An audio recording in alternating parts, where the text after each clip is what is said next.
ചുമ പല രീതിയിലുണ്ട്. അതിപ്പം കോമൺ ആയിട്ട് എന്നാൽ പ്രത്യേക പനിയോ ബാക്കി കാരണങ്ങളോ ഒന്നും ഇല്ലാതെ എന്നാൽ മാസത്തിൽ എല്ലാ മാസവും ഒരു തവണ അല്ലെങ്കിൽ എല്ലാ മാസവും 2 തവണ എല്ലാ മാസവും ഒരു ഹോസ്പിറ്റൽ വിസിറ്റ് നിർബന്ധമായിട്ടുള്ള ചില കേസസ് ഉണ്ടായിരിക്കാം.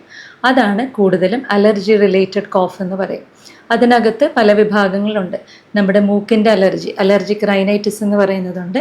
പിന്നെ നമ്മൾ ആസ്മ എന്ന് പണ്ട് വിളിച്ചുകൊണ്ടിരുന്ന ഇപ്പം നമ്മൾ പറയുന്ന റിയാക്റ്റീവ് എയർവേ ഡിസീസ് എന്ന് പറയുന്ന ആ വിഭാഗത്തിലുള്ളതുണ്ട്. പിന്നെ എൻവയൺമെൻറ്റൽ ട്രിഗേഴ്സ്, അതായത് നമ്മുടെ അന്തരീക്ഷത്തിൽ തന്നെയുള്ള കാരണങ്ങൾ കൊണ്ട് ട്രിഗർ ചെയ്യുന്നതുണ്ട്. അതെല്ലാം അന്തരീക്ഷത്തിൽ തന്നെയുള്ള കാരണങ്ങൾ കൊണ്ട് ട്രിഗർ ചെയ്യുന്നതാണെങ്കിൽ നമ്മളത് അമ്മമാർക്ക് അല്ലെങ്കിൽ കൂടെ ജീവിക്കുന്നവർക്കേ അത് മനസ്സിലാക്കാൻ പറ്റുള്ളൂ, കുഞ്ഞിന് ഏതൊക്കെയാണ് ബുദ്ധിമുട്ടുണ്ടാക്കാൻ പറ്റുന്നതെന്നുള്ളത്. അത് വായുവിൽ കൂടെ വരുന്നതാകാം, നമ്മുടെ ഭക്ഷണത്തിൽ ഉണ്ടാകുന്നതാകാം, അങ്ങനെയുള്ളത് ഐഡൻറ്റിഫൈ ചെയ്യാൻ പറ്റും.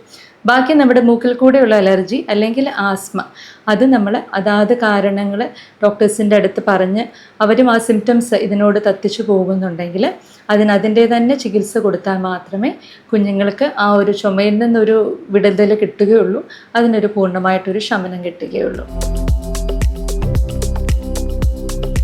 Lakshmi Hospital, the trusted family hospital.